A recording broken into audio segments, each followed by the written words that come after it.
Welcome to a Mom Made It video. In this one, I'm putting together a self-lined cloth face mask step by step. I really like this pattern a lot. It's fairly easy, even for beginners, and it still meets all the safety standards recommended by the CDC. Use a tightly woven natural fabric like cotton or silk, something that can withstand frequent hot water washings. So you're going to want to be sure to pre-shrink the fabric before you cut out the pattern. Now the reason that you don't want to use a synthetic or a cotton synthetic blend is because virus particles actually just slip right through those fibers. Your mask should have a pocket for a filter, usually a blue shop towel. It should also have a nose frame, something made of lightweight, rust-proof, flexible metal. It should have elastic straps to loop around the ears or cloth ties to keep the mask on your face. Apply a lightweight iron-on interfacing. That's going to give you some extra filtering and some extra support, and it's also going to help reduce the wrinkling. First, you make the pocket on the back of the mask.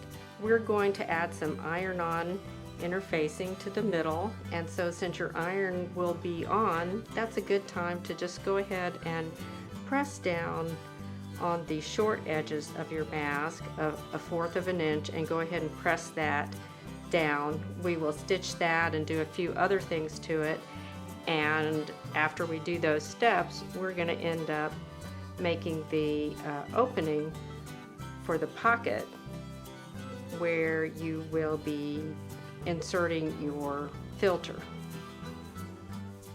An easy way to place your interfacing in the right place is to just fold over your fabric, make a finger crease along the edge. There's a little line there to follow. Take your interfacing and do the same thing, making sure that you put the iron-on part against the wrong side of the fabric. And then we just line up the creases, and that's in the middle.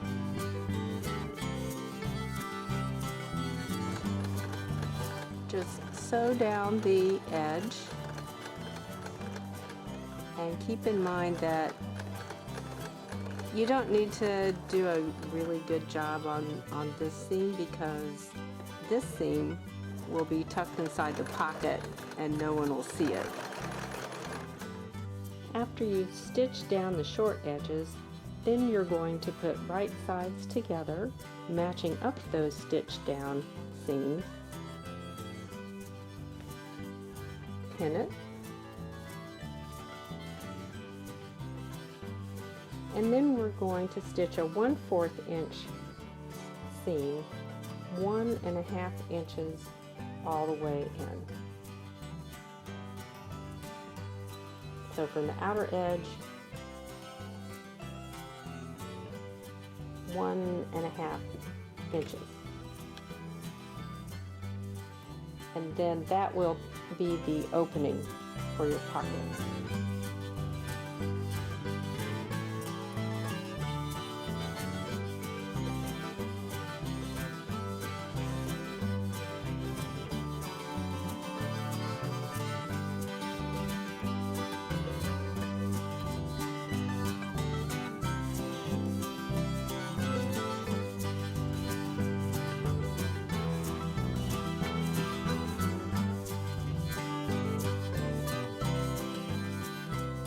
The next step is to make the casing for the nose frame.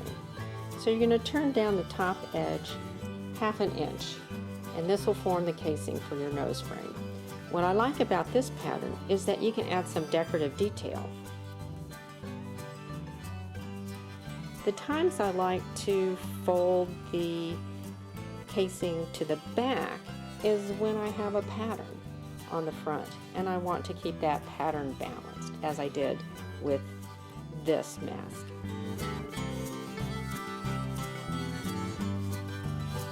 I start by finding the length of the casing, and then at that point I just go ahead and fold this over 4 times. And then just with regular scissors, I cut it to make it smaller, thinner. I twist it, and there you see it's going to be the length of the casing.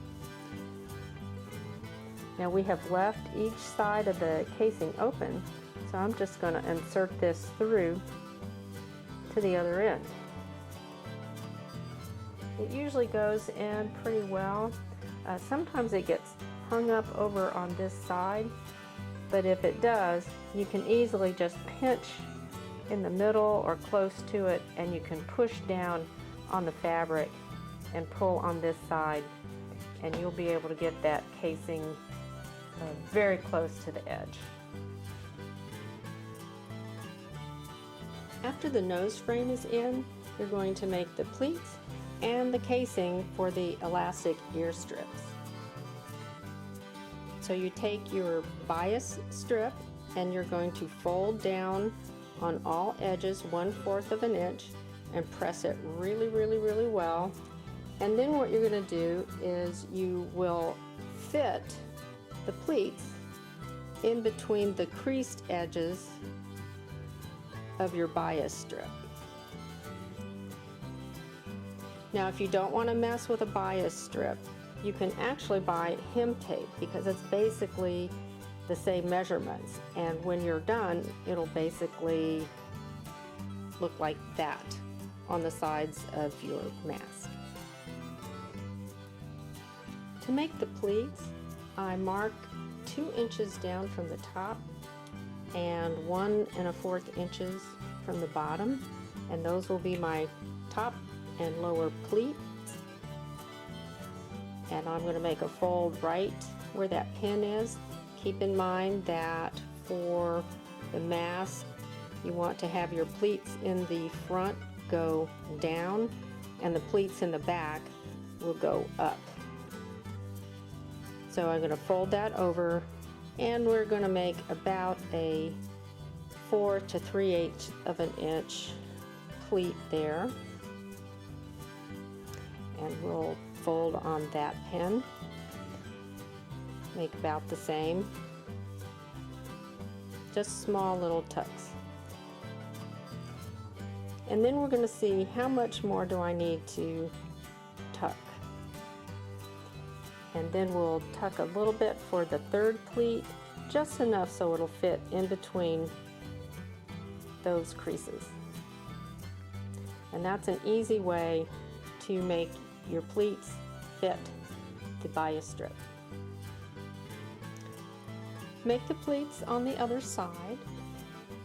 It's very helpful to press down the pleats and to also baste along the edges. That will secure those pleats so they don't move around so much when you're sewing.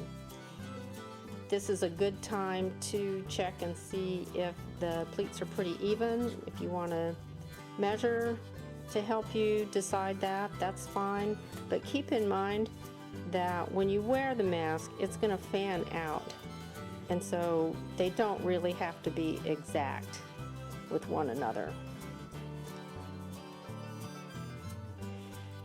So with right sides together, take the bias strips, put them on the edges of the mask. Then what you're going to do is stitch down this edge. After you've stitched that edge down, then you're going to turn it out and stitch along this fold line right here.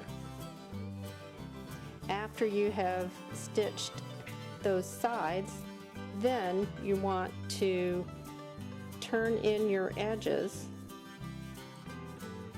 fold along the crease at the top, and then you're going to fold it again. This will be where we stitch, and then that forms the casing for your elastic ear straps.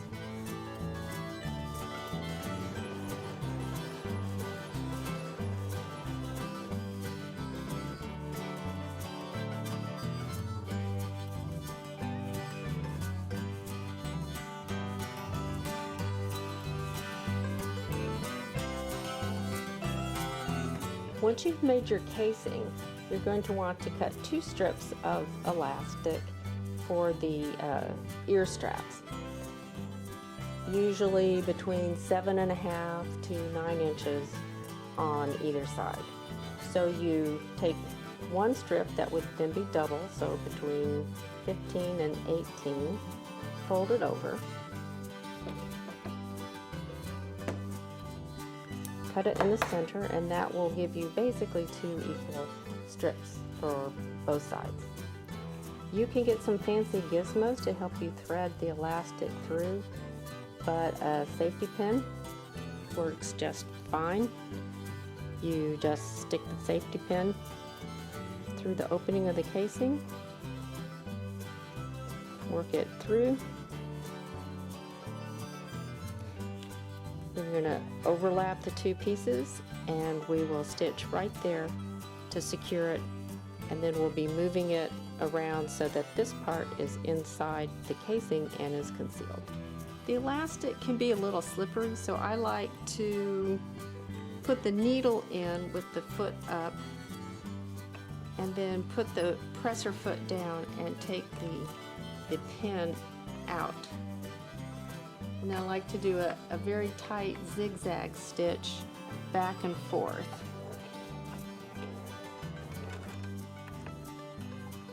And that makes a nice little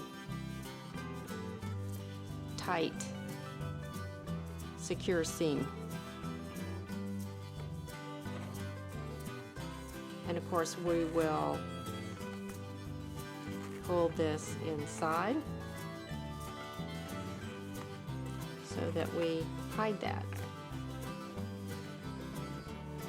The final step is to add the filter to your pocket. I start with making an accordion, and then really you just work it in as best you can, and we're all done. I hope you will try this pattern. I think you'll have a lot of fun. Good luck, and thank you for watching my video.